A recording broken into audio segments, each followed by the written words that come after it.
ça c'est le chien barrique. Un des chiens barriques, parce qu'on a 3 chiens barriques qui sont sur plusieurs étages. Donc celui-là c'est le plus récent qui est de type de 2000, où on stocke, on élève nos vins en barrique neuve principalement. Alors, par contre cette partie-là c'est la plus vieille du Médoc. Elle est du XVIe siècle, entre cet endroit-là et la partie inférieure où on va descendre. Et cette machine, il n'y en a qu'une, peut-être dans le monde. Elle sert à monter les barriques pleines. Bon, maintenant, on a arrêté parce que du fait de sécurité, on n'a plus le droit de mettre des rails au niveau des escaliers. On monte les barriques pleines, 2 personnes, monter les barriques pleines, et avec une pompe à piston à main, ils envoyaient le vin dans des tonneaux en bois. On va descendre.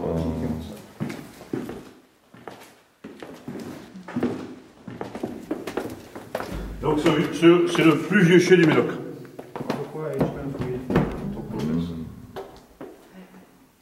Il est en 2 parties. Une partie où on a encore quelques barriques, parce qu'on les stocke pas en haut, et l'autre partie où on a les vieilles bouteilles, les vieux millésimes. C'est le cellier pour les vieux millésimes. Oui, c'est les vieux millésimes. Alors le plus vieux, le plus ancien, est ici en bas à droite, c'est 1972, et ça remonte jusqu'à 99. Et les bouteilles sont bien noires, c'est le taux d'hygrométrique est quasiment de 100%, c'est pour ça qu'on a l'humidité. C'est l'humidité qui est ambiante. En fait, ce qu'on ressent, c'est les mêmes odeurs que quand vous allez dans les caves de Roquefort. Vous qui êtes français, vous connaissez peut-être les caves de Roquefort dans le sud de la France. Et c'est ce même mycélium qui est provoqué là-bas. Moi, je suis à vos sites depuis fin décembre 1999. Je suis un ancien. Je suis le responsable propriété. Et M. Durand, lui, il est maître de chez de Bataillé Lich-Moussas. Et quand il y a des visites importantes, c'est lui qui vient. Mais là, en ce moment, il est débordé avec Vinexpo, donc c'est lui qui m'a demandé si je pouvais. Donc on va remonter. Ici, l'épaisseur des murs extérieurs d'enceinte sont de 1,20 m. 1,20 m. Ouais, ça, là, il y a 1,20 m de mur.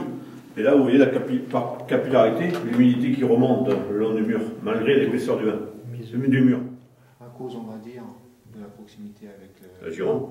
Il n'y a pas beaucoup de châteaux qui ont un non. cellier. Non, on est 5 dans le Bordelais. Enfin, 5 anciens. 5 anciens, et le plus ancien, c'est le nôtre. Ouais. Ce qui veut dire que même si c'est le plus ancien, vous n'avez pas de surprise avec les montées des eaux? Non, parce qu'on est à 17 mètres. On a 17 mètres au niveau de la mer.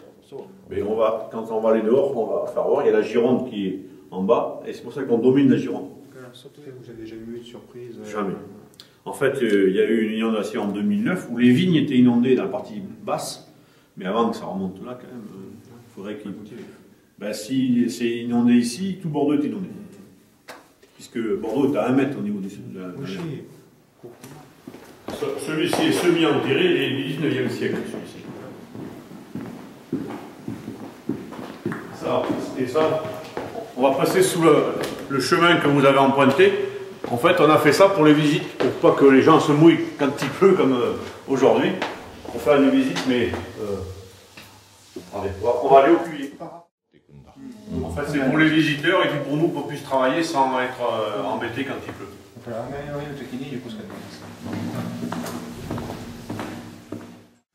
c'est un puits classique bordelais. On est la Morle.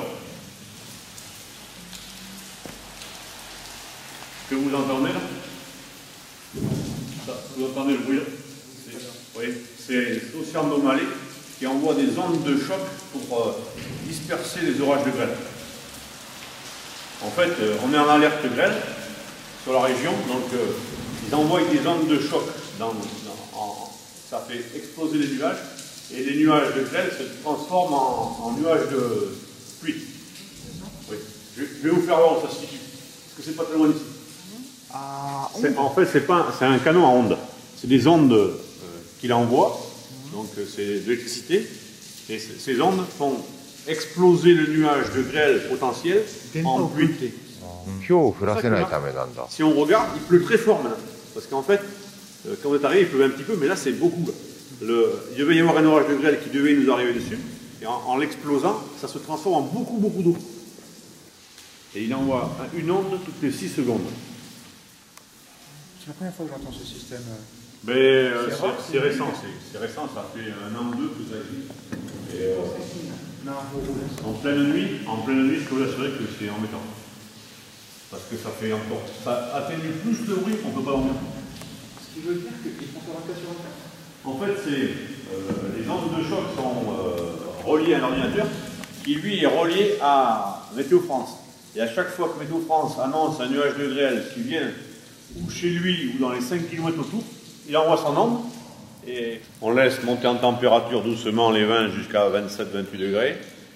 Et là, on stabilise les vins avec la thermorégulation qui se trouve ici. Voilà. Après, donc, les meilleurs vins, on les fait une malo barrique. Et le moins bon, on fait une malo. Malo, c'est la acide malolactique. Et donc, les moins bons, c'est donc le Haut-Vignoble Seguin, que vous allez goûter après.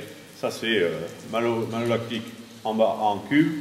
Et après, élevage en barrique neuve pour le grand vin à 50% de barrique neuve et 50% de barrique d'un an. Donc le second vin est en malolactique cube et après mis en barrique. barrique. Voilà. Même élevage que l'autre.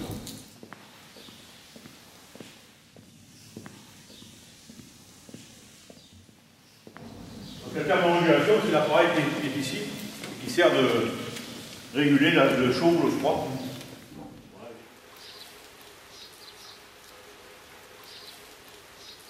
Donc le vignoble, il commence où, il finit où finalement? Je vais vous faire voir. Donc le vignoble de vos sites, il commence ici. D'accord, pourquoi Toute la partie basse à aller vers les arbres, c'est à nous. Et ça s'en va jusqu'aux peupliers qui sont au fond, les grands arbres au fond là-bas. D'accord, là. Tout seul. Ça représente 33 hectares 50. C'est parti en 4 cépages. 69% de Cabernet Franc, de Cabernet Sauvignon, 25% de Merlot, 3% de Petit Verdot et 3% de Cabernet Franc. Et Sauciando Malais, là où vous voyez le bâtiment blanc là-bas au fond, entre les deux poteaux électriques là-bas. C'est là-bas.